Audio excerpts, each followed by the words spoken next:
Who says it's not fun to spin out on ice? For this bunch of pedal pushers, nothing could be more fun than some fast laps around the rink on their motorless machines. It's beat the clock or get clocked in the ice bike races. It's fantastic. This gives you a lot of adrenaline. These are members of the Human Powered Transportation Association. Our members range in age from very young to middle-aged and older. We don't discriminate there. They're all different backgrounds. They're all different physical abilities. I like it when I come into the finish line, everyone's cheering.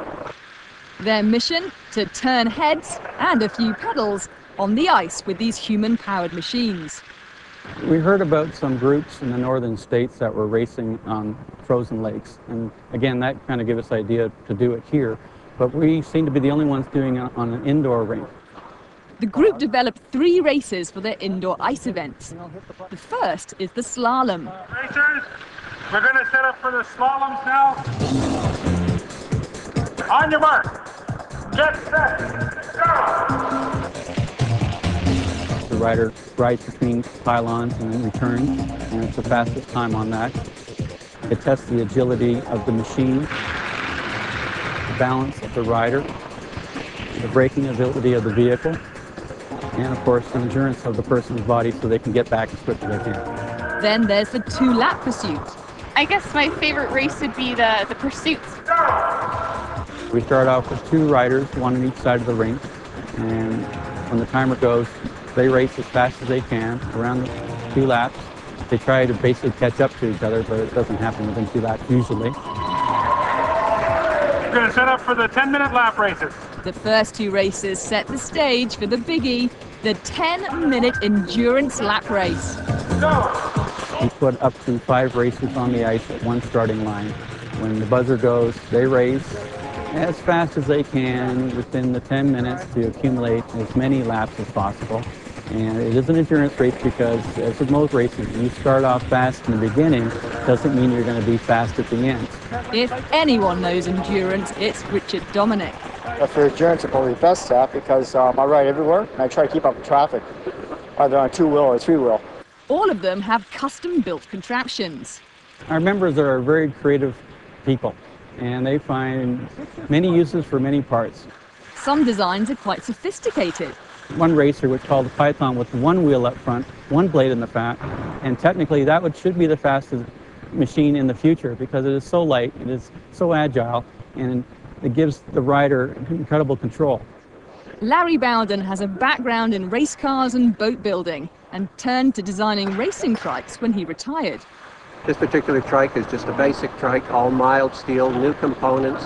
The blades are from hockey skates. I built aluminum billet holders for them just to dress it up a little bit. And this particular trike is one of the fastest here. Bob Beachy might claim his own in the top 5. The Streamline machine is made of recycled bicycle parts and old exercise equipment. He's got modified skate blades on the front, sharpened to a 45-degree point. And that seems to work quite well for traction and returns. Like most of the racers, he's got studs in his tires. I've shortened the studs because they found with the longer studs, they were actually creating more friction on the ice and slowing us down. So by going through a shorter tire, or shorter stud, we were able to get more speed, up to about 5 kilometers per hour. He's got a comfortable seat and a seat belt. We had to install the seat belt to keep us on the seat in the turns because we found with the traction of the front blades, we were pulling such high G's in the corners, we were being slid off the seat. Bob says we because he shares the Blade Runner and the racing with his girlfriend, Tina Kwasniak.